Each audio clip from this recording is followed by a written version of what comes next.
예.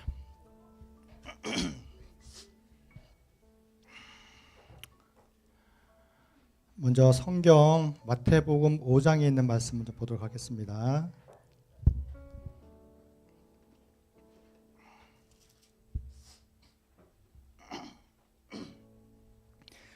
마태복음 5장 29절 30절을 한번 읽어보도록 하겠습니다. 마태복음 5장 29절 30절입니다. 만일 내 오른눈이 너로 실족케 하거든 빼어내버리라.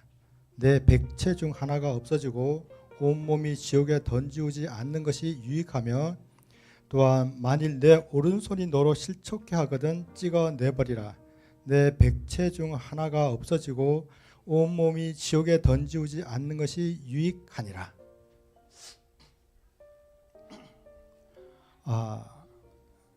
교회 다니고 이제 하나님을 믿는다고 하는 사람들이, 저는 우리가 계명대로 산다, 만약에 하나님 말씀을 내가 100% 다 믿는다, 다 지킨다 라고 하면 우리는 얼마 못 가서 다 죽어야 돼요.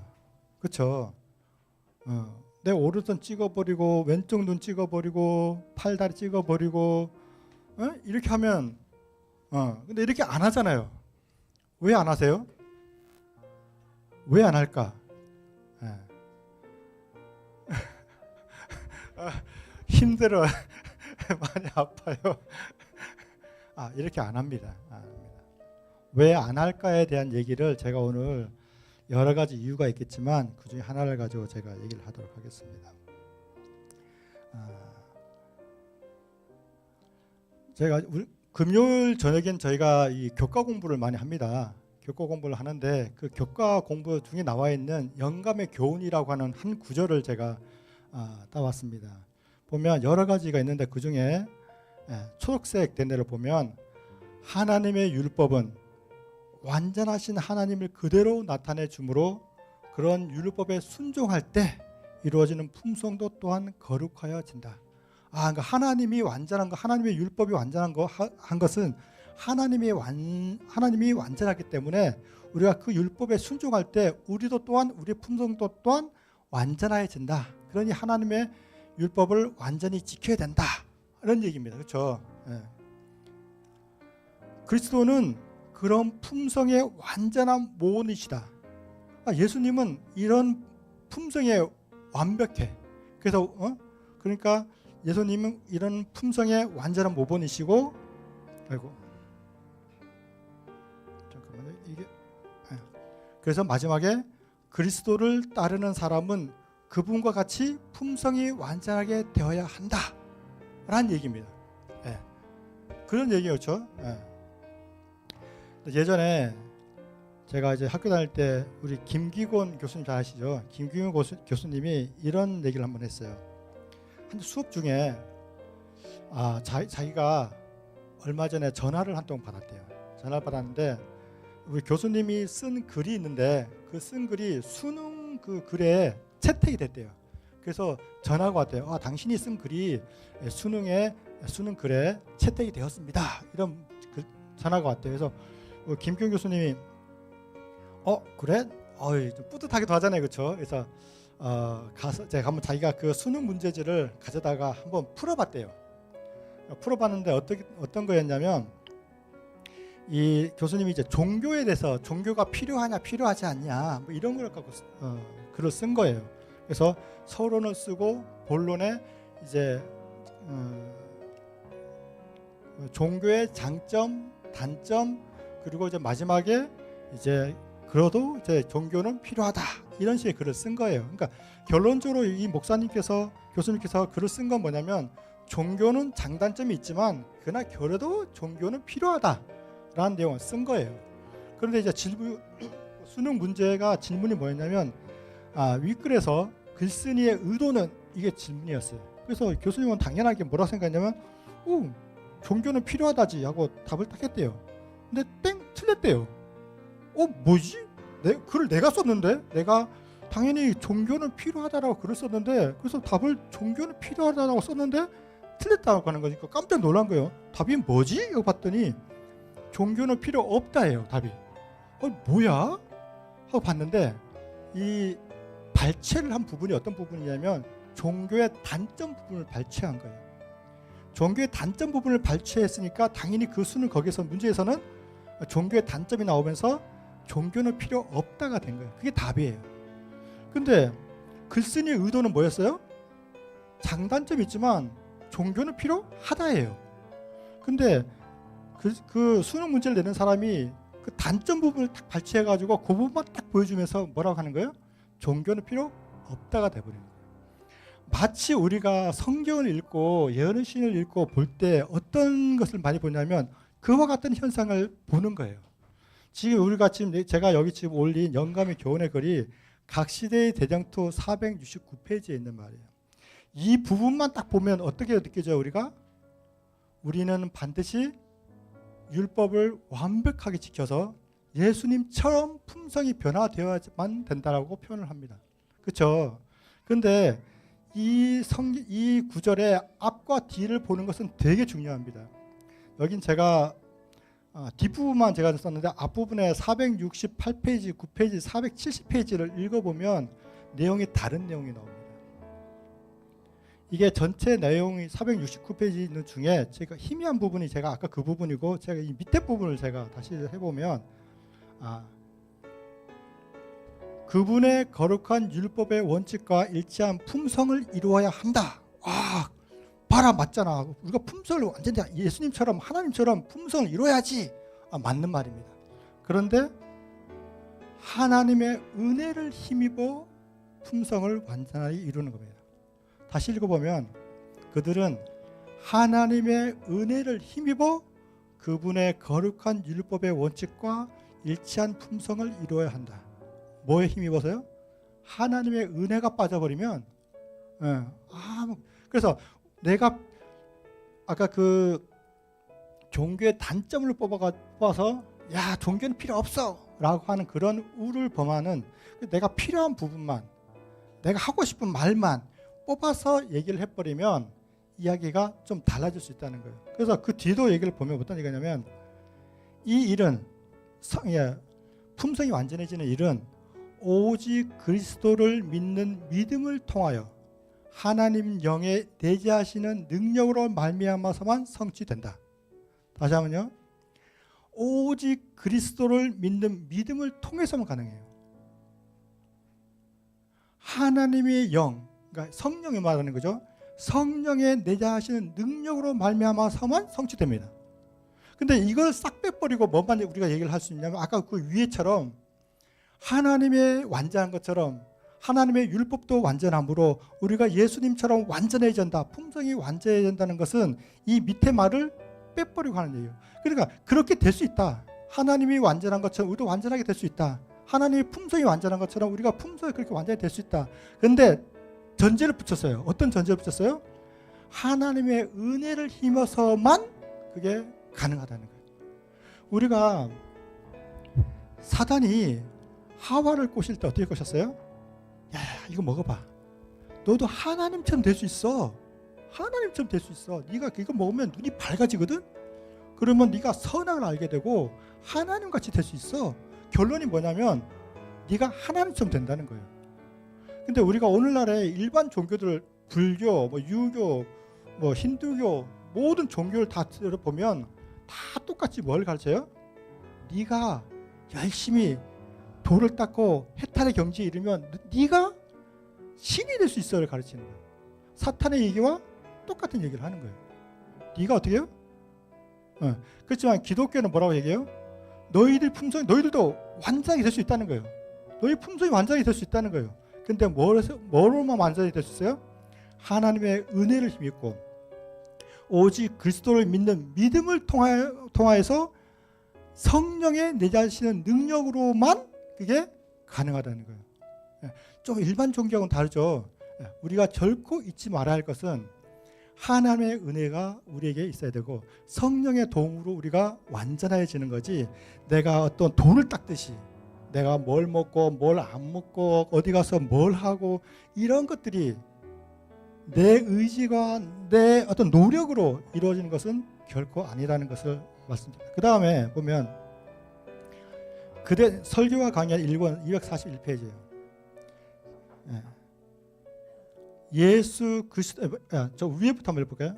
그대들은 율법을 지킬 수 없다.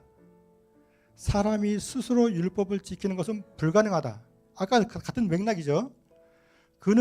우리는 그것을 행할 수 없다. 그러나 그는 무엇을 할 수 있는가?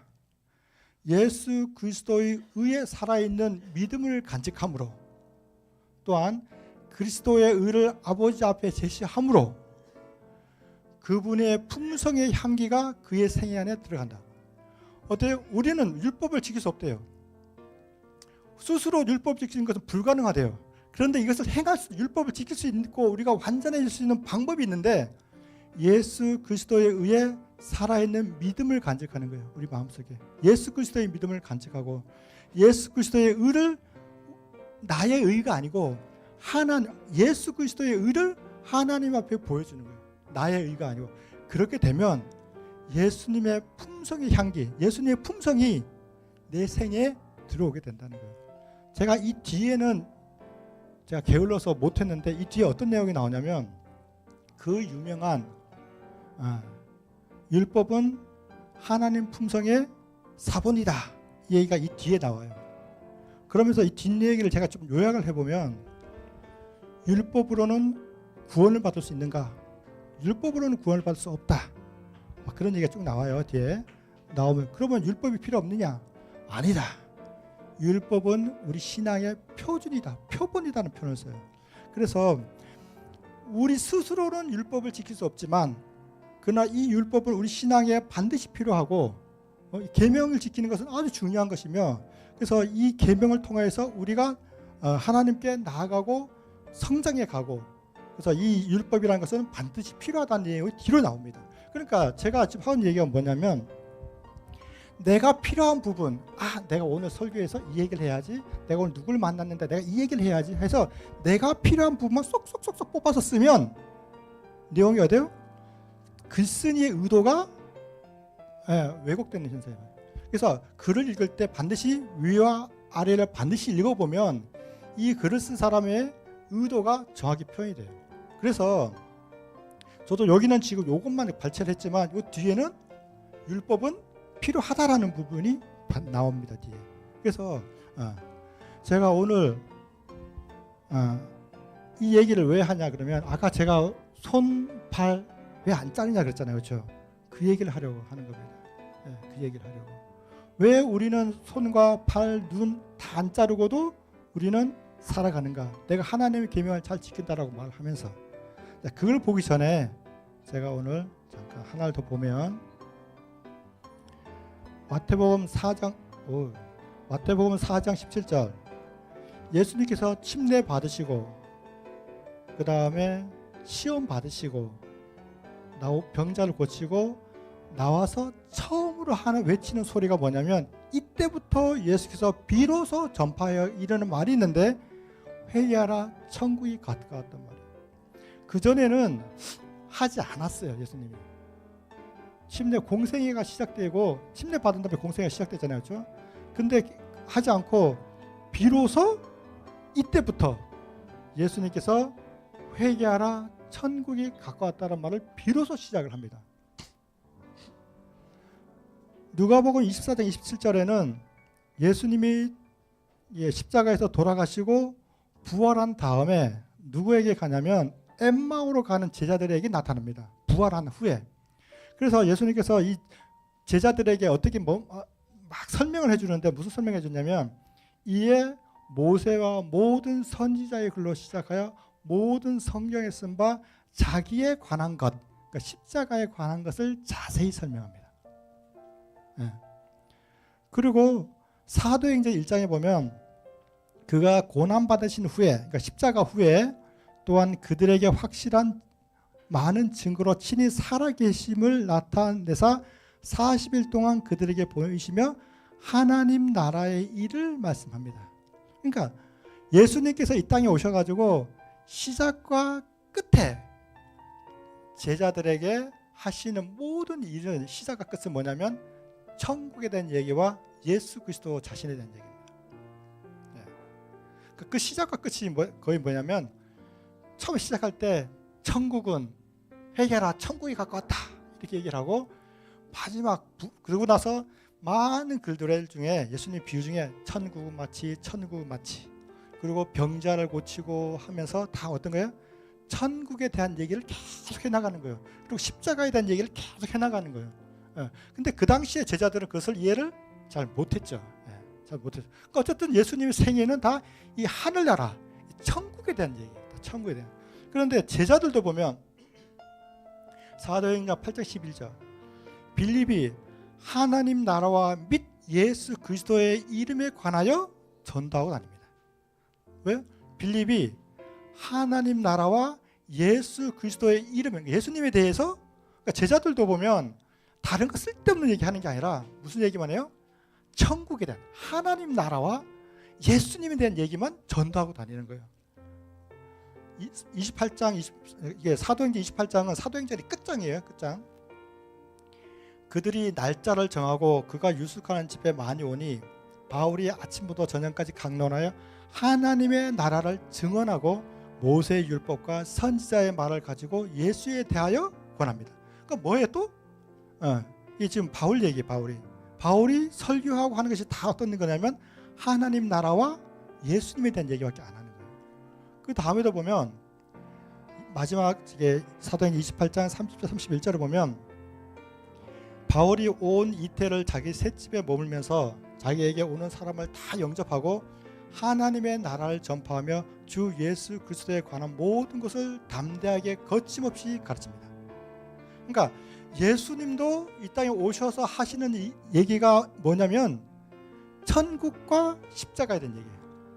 제자들도 예수님이 돌아가신 다음에 전도하러 다니지만 그 하는 얘기가 다 똑같은 얘기예요. 무슨 얘기냐면 하나님 나라와 예수 그리스도의 십자가에 대한 얘기예요. 그 외에는 하는 말이 없습니다. 그래서 사도 바울이 이런 얘기를 해요. 내가 높고 낮은 사람들 앞에서 담대하게 얘기한 모든 것이 다 모든 구약과 성경에서 이루어지리라고 한 얘기밖에 한 게 없다. 나는 그것밖에 한 게 없다. 다시 말하면 나는 이 땅에 와가지고 내가 사도 바울이 내가 전도하러 다니면서 그렇게 다니면서 계속 한다는 얘기가 뭐냐면 나는 예수님 얘기밖에 한 게 없다. 나는 그게 다 구약에 예언되어 있고 구약에 다 이루려는 것이 다 이루어졌다. 결국 사도 바울이 하고 싶은 얘기도 하나님 나라와 예수 그리스도, 그것밖에 전한 게 없다는 거예요. 자, 그러면 오늘 제가 왜 이렇게 쓸데없는 얘기를 많이 하는가?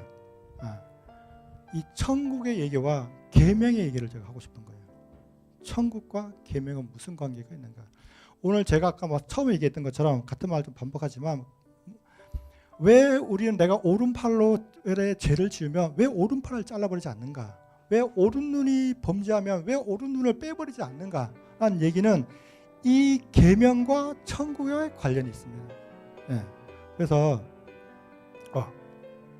이건 아닙니다. 자, 마태복음 5장을 한번 펴보도록 하겠습니다.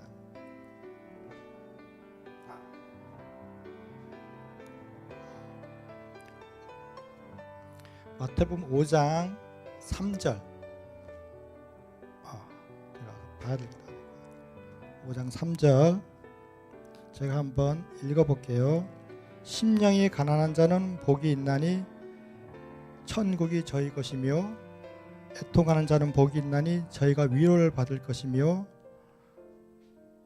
온유한 자는 복이 있나니 저희가 땅을 기업으로 받을 것이며 의에 지르고 목마른 자는 복이 있나니 저희가 배부를 것이며 긍휼히 여기는 자는 복이 있나니 저희가 긍휼히 여김을 받을 것이며 마음이 청결한 자는 복이 있나니 저희가 하나님을 볼 것이며 화평케 하는 자는 복이 있나니 저희가 하나님의 아들이라 일컬음을 받을 것이며 의를 위하여 핍박을 받은 자는 복이 있나니 천국이 저희 것임이라. 제가 이 뒤에 글을 이걸 하려다가 제가 게을러서 안 했는데 글이 좀 이 앞에 좀 지금 여기가 어디냐면 산상보온 8복에 심령이 가난한 자는 여기 부분이에요. 글자도 보세요. 죄송합니다. 제가 알아. 그래서 보면 자 여기를 보면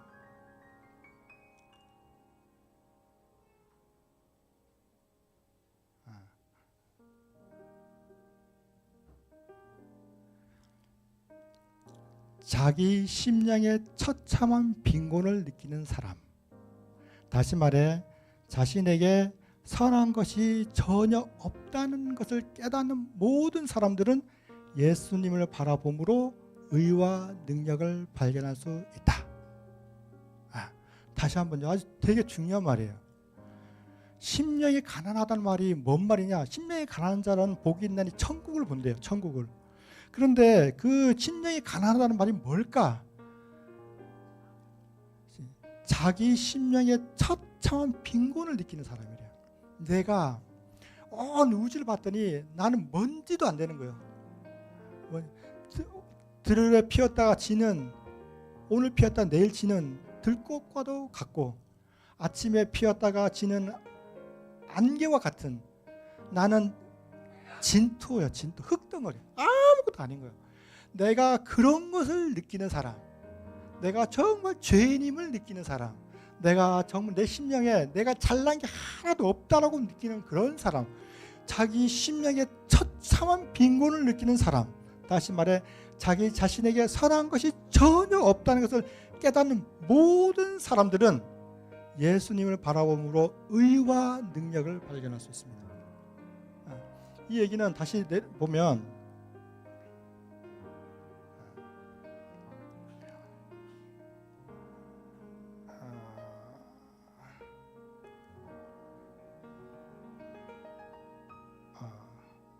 저도 이렇게 보니까 헷갈리네요.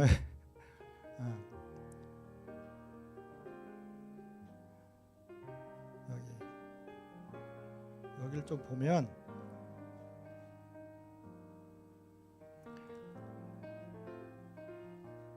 과거의 경험이 어떠하든지, 그리고 현재의 환경이 아무리 절망적이라 할지라도 연약하고 속절없고 낙담한 현 상태 그대로 예수께 나아가면, 그러니까 내가 심령이 가난하고 내가 처참해, 내가 가진 게 또 내가 아무것도 아니라는 것을 느끼는 그 자체, 그 상태로 예수께로 나아가면 우리의 자비하신 구주께서는 멀리서부터 우리를 맞아 당신의 사랑의 팔과 의의 두루마기로 감싸주신다.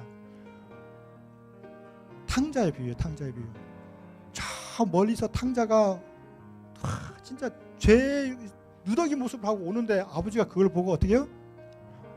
멀리서부터 보고 자기 아들인 줄 알고 달려나가서 그를 안고 입 맞추고 자기의 옷을 벗어서 자식을 덮어주잖아요. 그렇죠? 그러니까 우리의 모습이 내가 처참한 모습이고 내가 아주 심령이 아주 너덜너덜해진 그런 모습이라 할지라도 그 모습 그대로 아버지께 나아가면 아버지는 어떤다고요? 사랑의 팔로 나를 안아주시고 의의 두루마기로 나를 덮어주시고 나를 위해 송아지를 잡고 나에게 가락지를 끼워주고 나에게 입 맞추며 내 아들이라 해주신다고요. 어때? 우리가 어떤 상태로 나간다고요? 하면 내가 심령이 가난한 상태로 나아가면, 그래서 그 다음에 그러고 나면 그분께서는 우리에게 당신의 품성을 그대로 나타내는 흰 두루마기를 입혀 아버지께 소개하십니다. 흰 두루마기가 뭐냐면 예수님의 품성이래요. 그분께서는 당신의 품성을 그대로 나타내는 흰 두루마기를 입혀서 아버지께 소개시켜준다. 우리는 내가 누덜누덜해, 심령이 가난해, 난 죄인이야, 먼지와 같은 존재야. 그런데 거기다 뭘 입혀줘요? 흰 두루마기를 입히는데 이 흰 두루마기가 뭐라고요? 예수님의 품성이래요. 그러니까 우리는 자꾸 어떤 걸 많이 생각하냐면 내가 갈고 닦아서 내 품성을 어떻게 변화시키려고 많이 노력을 해요. 솔직히. 예. 근데 예수님은 어떻게, 하나님은, 화이트분은 어떻게 말씀하시냐면, 하나님은 어떻게 말씀하시냐면 네가 그런 누더기 모습으로 온다 할지라도 나는 나의 사랑의 팔로 너희를 안아줄 거고 내가 의의 두루마기로 널 덮어주겠다. 근데 그 의의 두루마기가 바로 예수님의 품성이라는 거예요. 예수님의 품성이라는 거예요. 그러니까 뭐 같은 나는 드러나요, 안 드러나요? 나는 안 드러나는 거예요. 뭐만 드러나요? 그 두루마기, 예수님의 품성이 드러나는 거예요. 우리는 품성이 완전해져야 돼요. 어떻게 완전해져요? 아까 우리 봤잖아요. 우리는 스스로 할 수 없다는 거예요. 하나님의 내재하신 영으로 말미암아 우리가 완전해질 수 있는 거예요. 그러니까 예수 그리스도가 덮어주시는 이 의의 두루마리, 하나님이 볼 때 우리가 보이냐면 우리는 안 보이는 거예요. 누들누들하는 죄인의 모습은 안 보이는 거예요. 뭐가 보여요? 예수 그리스도의 품성의 두루마기만 보이는 거예요. 네. 그래서 그 다음에도 보면 맨 마지막에 다 넘어가서 이스라엘 자손은 오늘날 우리를 얘기하는 거죠. 다 여호와로 의롭다 함을 얻고 자랑하리라. 내가 의인이에요? 나는 의인이 아니에요. 나는 벌레와 같고 나는 쓰레기 같은 존재예요. 나는 죄인이에요. 먼지예요. 흙이에요. 아침 잘 피었다가 해가 뜨면 사라지는 안개예요. 나는 그런 인간이에요. 그런데 하나님은 나를 어떻게 봐주신다고요? 의롭다라고 해 주신대요. 왜? 예수님의 품성의 두루마기가 나를 덮고 있으니까. 그러니까 나는 뭐가 돼요? 나는 죄인이야. 나는 품성이 완전해지지가 않아. 근데 예수 그리스도의 그 품성의 두루마기를 입고 있는 나는 어떻게 되는 거예요? 하나님이 보시기에 나를 의롭다라고 해주는 거예요. 누구 때문에? 예수님 때문에 의롭게 되는 거예요. 내가 노력해서 의롭게 되는 게 아니라 예수님의 품성의 그 의의 두루마기, 십자가의 피가 나를 뭘 해주는 거예요?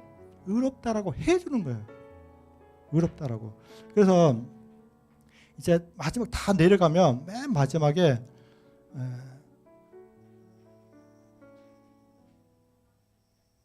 맨 마지막 절에 보면 의를 위하여 핍박받는 자가 마지막이죠. 그리고 맨 마지막에 뭐로 끝나냐면 이제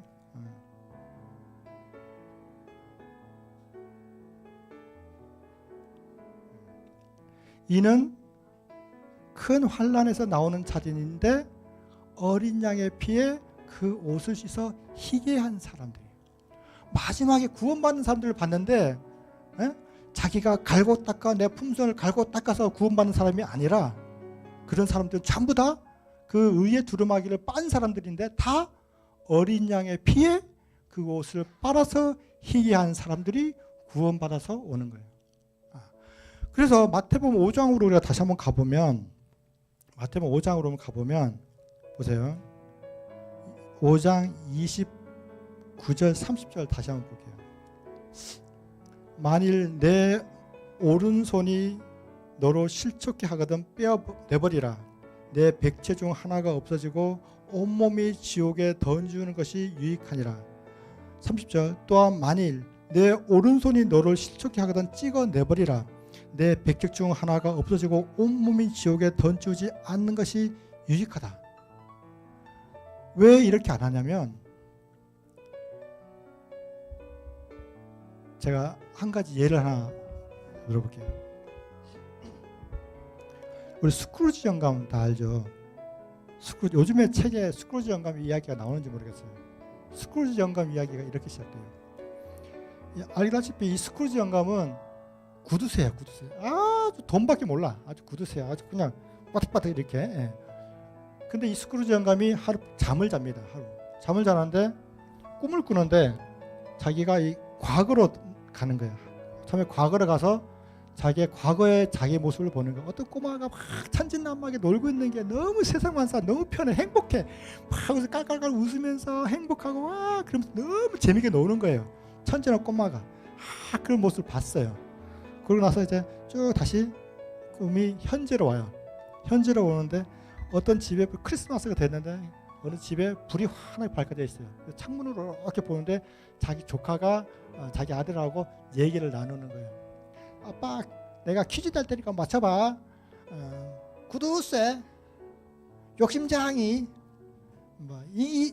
이기주의 이렇게 막 쓰는 거. 누굴까? 뭐 이렇게 내는 거예요. 그랬더니 스크루지 삼촌, 와 맞았다, 막 그러는 거예요. 그러니까 아이 그런 말 하면 안 돼. 뭐 막 그래. 그러니까 그러면서 이 스크루지 영감에 대한 얘기를 막 하는 거예요. 그리고 또 꿈이 다시 미래로 가요. 미래로 가는데 어떤 비석이 하나 딱 놓여 있어요. 이거 누구 비석이죠? 이렇게 딱 봤는데 욕심 많은 수전노 스크루지 영감 여기 잠들다. 이런 비석이 이 자기 비석인 거예요. 자기 비석인데 그 자기 비석의 이름이 거기에 새긴 비명이 뭐라면 수전노, 뭐 구두쇠, 욕심장이, 뭐 이기심 많은 사람 이런 얘기만 쓰여 있는 거예요 거기에. 그러면서 잠이 딱 깨는 거예요. 딱 깼어요. 이 스크루지 영감이 그때 탁 뭔가를 느껴요. 자기가 어렸을 때 천진난만하게 놀던 자기 자신의 모습과 현재 자기를 바라보는 현재 자기 조카뿐만 아니라 사람들의 자기를 바라보는 시선과 그리고 내가 죽었을 때 내 비명에 새겨진 그 이름들을 보면서 그가 마음속에 느끼는 게 있었어요. 그래서 그가 내가 잘못 살았구나. 내가 옛날에는 이러이러한 참 꿈 많은 소년이었는데 지금은 내가 돈밖에 모르고 다른 사람들 도와줄 줄도 모르고 내가 이런 사람이구나 하고 그리고 내가 죽어서는 이렇게 되는구나. 다른 사람들의 눈에는 내가 이렇게 비치겠구나. 내가 잘못 살았구나 라는 것을 그가 마음속에 느끼기 시작해요. 그러고 나니까 눈에서 눈물이 뚝뚝뚝 떨어지는 거예요. 그가 뭐 하는 거예요? 지금 애통해지기 시작하는 거예요. 그가 막 눈물 흘고 울었다가 코도 풀었다가 울고 나고 나서 보니까 그 다음에 이제 다 울고 나니까 좀 마음이 시원해지는 거예요. 마음이 온유해지는 거예요. 그러고 나서 이제는 누군가를 좀 도우면서 누군가를 좀 살피면서 살아야겠다라고 하면서 내가 이 스크루지 영감이 의에 줄이고 목마른 사람이 됩니다. 그 다음에 밖에 창문을 이렇게 아침에 창문을 봤는데 두 사람이 싸우고 있는 거예요. 저 사람들 왜 싸우지? 안 됐다. 이런 마음을 갖는 거예요. 그리고 대체 왜 싸우요? 하고 물어봤더니 두 사람이 동전을 3개를 주었는데 서로 2개를 가지겠다고 싸우는 거예요. 그래서 이제 이 스크루지 영감이 옛날 같았으면 그래 네 하나 나 하나 하고 하나를 가져갔을 이 사람이 이제 마음이 편안해지고 마음이 청결해지면서 자기 주머니에서 생전 이런 일이 없던 이 스크루지 영감이 자기 주머니에서 동전 하나를 딱 꺼내더니 네 2개, 네 2개. 그래? 화평케 만드는 거예요, 사람들을. 그러니까 그것을 주위에서 바라보는 사람들이 저 스크루지 영감이 드디어 맛이 갔구나. 그렇게 돈밖에 모르더니 이제는 끝났구나. 죽을 때가 되니까 저 사람이 미쳤다. 스크루지 영감을 뭐예요? 이제 핍박하고 그런 거 수근수근 되는 거죠. 의를 위하여 핍박받는 사람이 되는 겁니다. 이 사람의 스크루지 영감을 제가 이야기를 왜 하냐 그러면 이 팔복을 설명하는 데 있어서 이 이야기가 가장 좀 생각이 나요. 근데 이 사람이 뭐라고 하면 자기의 과거 꿈을 통해서 자기의 과거와 현재와 미래를 보면서 자기 마음속에 무엇이 있었냐면 내가 잘못 살았구나 라고 하는 심령이 가난해지는 경험을 시작하면서 이 사람이 변화를 갖습니다. 오늘날 우리의 모습도 똑같아요. 우리도 내가 하나님을 바라볼 때 예수 그리스도의 십자가를 바라볼 때 내가 죄인이라고 하는 느끼는 것 내가 아무것도 아니라고 하는 것을 느끼는 것 그것부터 우리가 시작을 합니다. 내가 왜 팔 자르지 않느냐고요? 내가 받은 은혜가 나도 죄인이야. 나도 팔 잘라야 돼. 근데 저 사람이 나한테 실수를 했어. 저 사람이 나한테 죄를 졌어. 그러면 저 사람도 어떻게 팔을 잘라야 돼요. 그런데 내 심령이 어때요? 내가 너무 하나님께로 받은 은혜가 내가 죄인인데 나도 팔 잘라야 되는데 내가 너무 죄인인 거예요. 나는 나도 너무 더러운데 하나님의 의에 두루마기가 나를 감싸고 있어요. 저 사람도 어때요? 저 사람도 실수를 했어. 저 사람도 죄인이야. 근데 저 사람도 어때요? 저 사람도 의의 두루마기를, 하나님의 의의 두루마기를 입고 있는 사람이에요. 내가 저 사람을 바라볼 때, 내가 인간 대 인간으로 바라보면 저 사람이 뭘로 보여요? 죄인으로 보이는 거예요. 근데 저 사람과 나 사이에 의의 두루마기, 예수 그 십자가를 놓고 보면 저 사람이 뭐로 보여요? 의인으로 보이는 거예요. 그 의인을 누가 해줬어요? 저 사람이 막 노력해서 된 게 아니에요. 하나님이 의롭다라고 해줬어요. 그러니 저 사람이 의로운 사람이 되는 거예요. 저 사람이 진짜 의로워서 의로운 게 아니에요. 원래 저 사람 팔을 잘라야 돼. 저 사람은 다리도 잘라야 돼. 눈도 빼야 돼. 그런 사람이에요. 나도 어때요? 나도 눈 빼고 팔 자르고 다 잘라야 돼. 그런데 나는 하나님의 은혜로 어떤 사람이 됐어요? 의로운 사람이 된 거예요. 그러니 내가 저 사람을 뭐 하는 거예요? 나도 죄인이고 저 사람도 죄인인 거예요. 그러니 그 사이에서 뭘 해줘요? 용서가 이루어지는 거예요. 그 사이에 서로 간에 은혜가 있는 거예요. 용서가 되는 거예요. 그래서 마태복음을 끝날 때, 마태복음 5장에서 7장까지 산상수훈이 끝날 때 7장에 뭐로 시작하냐면 비판하지 말아로 시작해요. 비판을 받지 않으려거든 비판하지 마라. 서로 정죄하지 말라는 거예요. 정죄하지 마라. 예. 너희 죄가 네 눈에 들보는 보면서 다른 사람의 티끌은 네가 보냐? 야, 티 묻었다. 이제 그거네. 근데 알고 봤더니 내 눈에 뭐가 있어요? 내 눈에는 들보가 있다고. 그러니 사람은 상대방을 볼 때 어떤 눈으로 봐요? 사이에, 저 사람과 나 사이에 예수 그리스도라고 하는 의의 두루마기를 놓고 우리가 서로 바라보면 그 사람이 어떻게 보여요? 죄인으로 안 보이는 거예요. 그래서 팔을 잘볼 필요가 없는 거예요. 그래서 5장에 6장을 넘어가면 우리가 잘 아는 주기도문이죠. 다 시간상 제가 다 못해서 중간중간 하는 겁니다. 6장에 보면 주기도문이 나와요. 주기도문 12절을 보면 우리가 우리에게 죄 지은 자를 사하여 준 것 같이 우리 죄를 사하여 주옵소서 하고 나옵니다. 왜? 나도 죄 용서를 받고 싶어요. 나도 죄 용서를 받고 싶어. 누구로부터? 하나님으로부터 죄 용서를 받고 싶어요.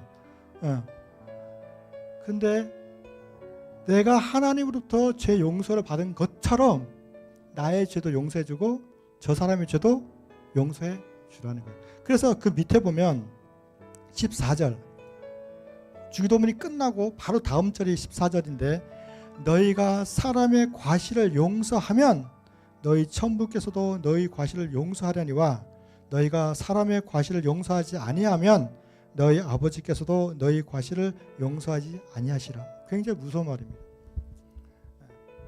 나는 품성이 어떻게 완전하게 됐어요? 하나님에 의해서 예수 그리스도의 두루마기에 의해서 나는 거저 의롭게 되었어요. 거저 아니에요? 하나님의 은혜로 나는 용서를 받은 사람이잖아요. 근데 저 사람을 볼 때 뭘로 보여요? 저 사람은 죄인으로 보면 나도 누더기야. 나도 쓰레기 같은 인간이야. 그런데 내가 그 용서를 내가 받은 거예요. 하나님으로부터. 그러면 나도 누굴 용서해 줘야 돼요? 내게 죄 지은 자를 용서해 줄 수 있는 마음이 우리에게는 있어야 합니다. 그래서 5장에 6장에 계속 흘러가면서 이런 말들이 보통 우리가 할 수 있는 말이냐? 우리는 이루어질 수 없는 말이에요. 어떤 마음을 갖고 있는 사람만이 가능한가? 팔복의 정신. 근데 이 팔복은 하나님께서 에덴 동산을 지으시고 아담과 하와를 부르신 다음에 아담과 하와에게 복을 주셨어요. 생육하고 번성하여 땅에 충만하라. 시내 산에서 모세를 불러다가 복을 주셨어요. 계명을 주셨어요. 근데 예수님께서 다시 신약에 오셔갖고 동산에 다시 올라가서 다시 복 얘기를 다시 하는 겁니다. 이 팔복은 제가 그냥 지나갔지만 이 팔복은 창세기 때 아담과 하와에게 주었던 그 복이고 십계명에 나타나 있는 그 십계명을 다시 풀어서 설명한 게 팔복입니다. 십계명이 두 부분으로 나눠져 있죠. 두 부분으로 하나는 한쪽 부분은 하나님과 인간과의 관계를 설명하면 한쪽은 인간과 인간과의 관계를 설명해요. 팔복이 한쪽 4개는 내 자신에게 일어나는 일들이에요. 내 자신의 마음속에 일어나는 변화, 그 내 마음에 일어나는 갈등들, 애통함, 그런 것을 표현하면 뒤에 4개는 그런 표현들이 겉으로 어떻게 드러나느냐가 표현되어 있어요. 그런 것들이, 그런 팔복의 정신, 내가 용서받았으므로 다른 사람을 용서해 줄 수 있는, 내가 아무것도 아니라고 하는 심령에 가난해질 수 있는 그런 정신, 그런 마음, 그런 정신을 갖고 있는 사람이, 그런 팔복의 정신을 갖고 있는 사람이 서로 용서해 주는 그 관계가 바로 하나님의 나라입니다.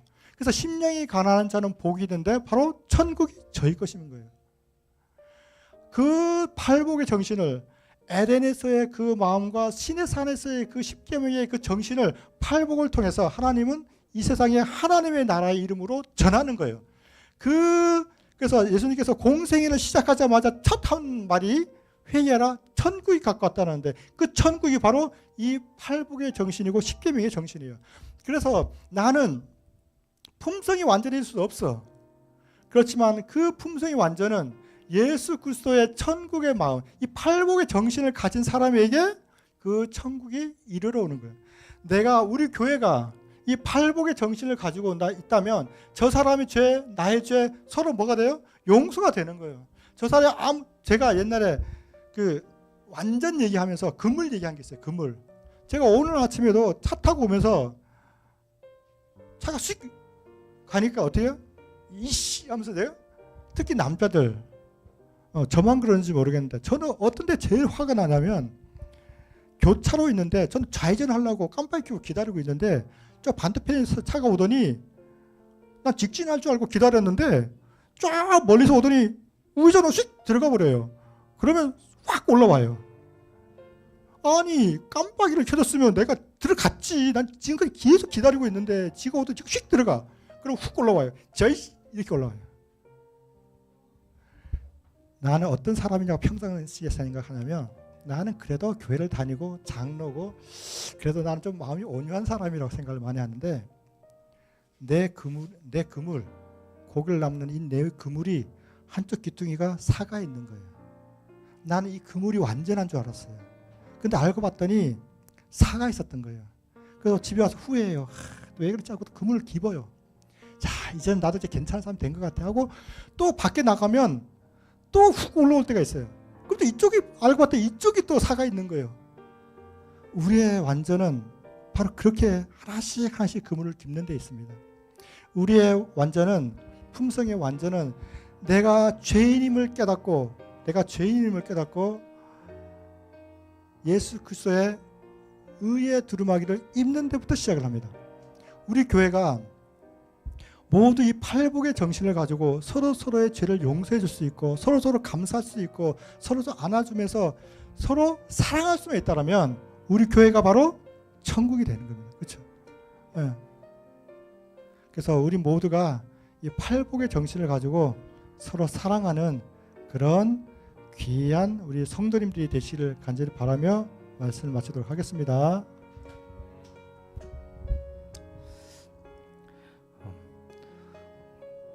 다 같이 헌금 봉헌 시간을 갖도록 하겠습니다. 우리는 그가 만드신 바라 그리스도 예수 안에서 선한 일을 위하여 지으심을 받은 자니 이 일은 하나님이 전에 예비하사 우리로 그 가운데서 행하게 하려 하심이니라. 에베소서 2장 10절입니다. 다 같이 일어나셔서 헌금 참여하시도록 하겠습니다. 만복 근원 주 하나님 천하 사람 모든 찬송 만만천사 음성 높여 성부 성자 성령 찬송 아멘. 감사하신 하나님, 이 안식을 통해서 저에게 복을 주시며 감사합니다. 저희가 이 안식을 통해서 하늘을 맛볼 수 있도록 인도해 주셔서 감사합니다. 주님, 여기 머릿속에 모두 우리 성도님들을 축복하여 주시옵시고 또 앞으로 영원토록 사랑하여 주시기를 간절히 바라며 또 우리가 또 나가서 또 내 이웃들을 사랑할 수 있는 그런 넉넉한 마음도 허락하여 주시옵소서. 이제는 하나님의 영원하심과 성령 하나님의 교통하심과 예수 그리스도의 은혜를 더불어 우리 모든 성도님들이 하나 되기를 간절히 바라며 예수님의 이름으로 기도합니다.